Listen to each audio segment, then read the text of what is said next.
गरिमा रितेश और अब रुक करेंगे देश की अहम खबरों पर। राष्ट्रपति कोविंद ने पेश की करुणा और दोस्ती की मिसाल। बच्चों के लिए जल्द आ रहा है जायडस कैडिला का टीका। जम्मू एयरपोर्ट में देर रात 5 मिनट में 2 बड़े धमाके। कोरोना से हुई मौतों के लिए इंश्योरेंस का कोई प्रावधान नहीं। मायावती का बड़ा ऐलान, बसपा के लिए लड़ेगी यूपी चुनाव। सरकार ने कहा इस साल 135 करोड़ वैक्सीन ही मिलेगी। ऑक्सीजन पर घिरी दिल्ली सरकार को राहत। देश में जहां पॉल्यूशन ज्यादा वहां कोरोना अधिक घातक। गोद लिए बच्चे को गुजारा भत्ता देने पिता का दायित्व। महंगाई की पटरी पर तेज रफ्तार दौड़ रहे पेट्रोल डीजल। अब जानते हैं खबरें विस्तार से।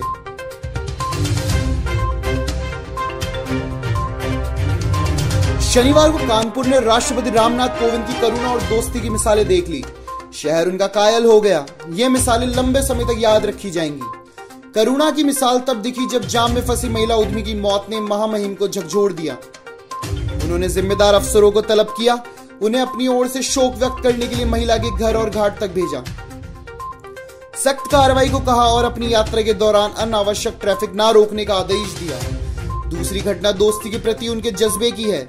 राष्ट्रपति सारे प्रोटोकॉल तोड़ बीमार दोस्त कृष्ण कुमार अग्रवाल को देखने उनके घर पहुंच गए।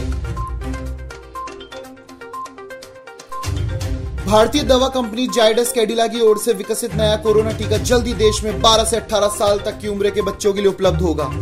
केंद्र सरकार ने शुक्रवार को सुप्रीम कोर्ट में दाखिल एक हलफनामे में यह बात कही। देश में अभी तक कोरोना वैक्सीन के लिए न्यूनतम उम्र 18 वर्ष है। देश में 32 करोड़ से अधिक डोज लगाए जा चुके हैं। जम्मू एयरपोर्ट परिसर के टेक्निकल एरिया में तेज धमाका हुआ है। जम्मू एयरपोर्ट के अत्यधिक सुरक्षा वाले तकनीकी क्षेत्र में शनिवार देर रात 5 मिनट के अंतराल में 2 बड़े विस्फोट हुए।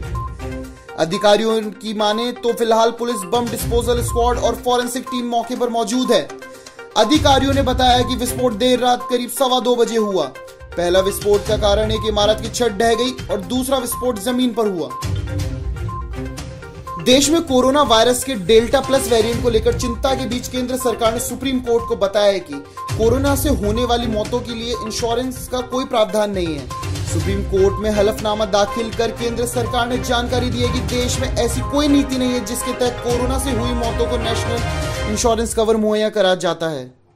साथ ही केंद्र ने यह भी कहा है कि देश में प्राकृतिक आपदाओं के रिस्क इंश्योरेंस कवरेज के लिए इस महामारी को शामिल करने का भी कोई विचार नहीं किया गया है। बहुजन समाज पार्टी की प्रमुख मायावती ने 2022 विधानसभा चुनाव को लेकर बड़ा ऐलान कर दिया है। मायावती ने कहा है कि बहुजन समाज पार्टी यूपी में अकेले चुनाव लड़ेगी।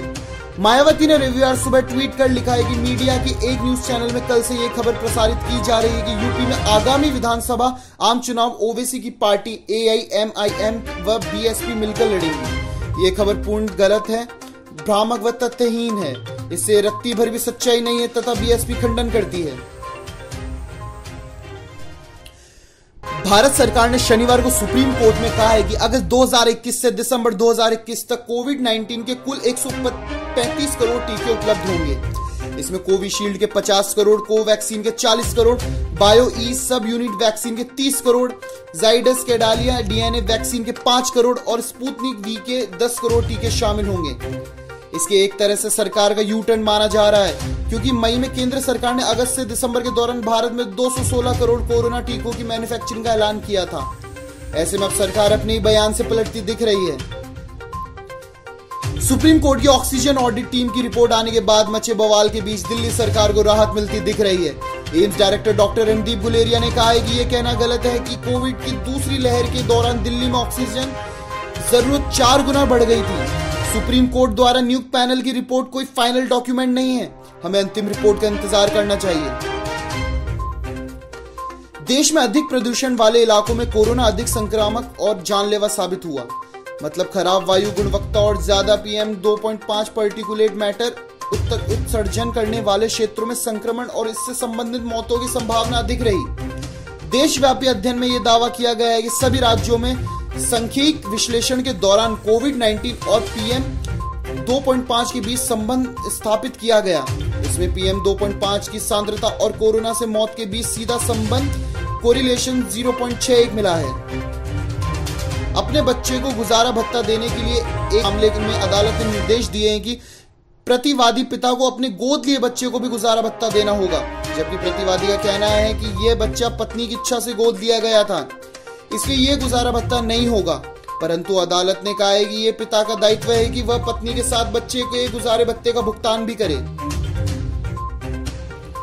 कोरोना जैसी महामारी के दौर में भी सियासत का खेल जारी है। चुनाव खत्म होने का इंतजार देख रही तेल कंपनियों ने 4 मई से अपने रंग दिखाने शुरू किए, जो रुकने का नाम ही नहीं ले रहे। कोरोना संकट के दौरान में तेल कंपनियों ने 55 दिन से पेट्रोल डीजल के दाम में वृद्धि शुरू कर दी है। पिछले 55 दिनों में पेट्रोल 8.41 रुपए प्रति लीटर और डीजल 8.79 रुपए प्रति लीटर बढ़ चुका है। राजस्थान में कोविड संक्रमण के केस लगातार कम हो रहे हैं और इस सुखद स्थिति को देखते हुए गहलोत सरकार ने अब अनलॉक 3 की नई गाइडलाइन जारी की है। नई गाइडलाइन के मुताबिक राजस्थान में 28 जून से धार्मिक स्थल खुलेंगे। सुबह 5 बजे से शाम 4 बजे तक धार्मिक स्थल खुलेंगे। केंद्रीय माध्यमिक शिक्षा बोर्ड ने 6ठी कक्षा से लेकर 8वीं कक्षा तक के छात्रों के लिए हस्तशिल्प पर कौशल मॉड्यूल पेश किया है। सीबीएसई ने हस्तशिल्प और कालीन क्षेत्र कौशल परिषद के सहयोग से 6ठी कक्षा से लेकर 8वीं कक्षा तक के विद्यार्थियों के लिए हस्तशिल्प पर कौशल मॉड्यूल पेश किया है। नए कृषि कानूनों को लेकर जारी गतिरोध अभी थमता नजर नहीं आ रहा है। दिल्ली में उपराज्यपाल से मिलने जा रहे किसानों को कथित तौर पर पुलिस द्वारा पकड़े जाने की खबरों के बीच गाजीपुर बॉर्डर पर डटे भारतीय किसान यूनियन के राष्ट्रीय प्रवक्ता राकेश टिकैत ने आज एक बार फिर केंद्र सरकार को चेतावनी देते हुए कहा है कि अगर हमारे लोगों को उपराज्यपाल से मिलने नहीं दिया गया तो हम दिल्ली कूच करेंगे। हम कैसे जाएंगे, इस पर हम अभी बैठक कर रहे हैं। हम उपराज्यपाल के पास जाएंगे। यूपी बिहार में मानसून ने गर्मी से लोगों को राहत दी है। उत्तर प्रदेश के कई इलाकों में शनिवार को बारिश हुई और लोगों को गर्मी से निजात मिली। वहीं बिहार में भी कई जगहों पर तेज बारिश ने मौसम का सुहाना बना दिया है। पूर्वी और दक्षिण दिल्ली में शनिवार शाम को हल्की बारिश हुई, जिससे दिन भर की उमस के बाद राष्ट्रीय राजधानी को राहत मिली। यूपी बिहार और दिल्ली में आज भी बारिश की संभावना है, तो चलिए जानते हैं आज के मौसम का हाल। कोरोना वायरस के अब डेल्टा वेरिएंट ने पूरी दुनिया को डरा दिया है। अब तक 85 देशों में मिले कोरोना के डेल्टा वेरिएंट का असर भारत को लेकर साउथ अफ्रीका तक देखने को मिल रहा है। भारत समेत कई देशों में यह आशंका जताई जा रही है कि कोरोना की तीसरी लहर का मुख्य कारण डेल्टा वेरिएंट ही होगा।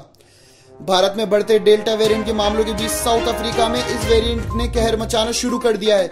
माना जा रहा है कि साउथ अफ्रीका के इस डेल्टा वेरिएंट की वजह से तीसरी लहर ने दस्तक दे दी है। महामारी विशेषज्ञों की माने तो साउथ अफ्रीका में कोरोना के बढ़ते मामलों के लिए डेल्टा वेरिएंट ही जिम्मेदार है। सीमा पर जारी तनाव के बीच आज केंद्रीय रक्षा मंत्री राजनाथ सिंह लद्दाख का दौरा करने वाले हैं।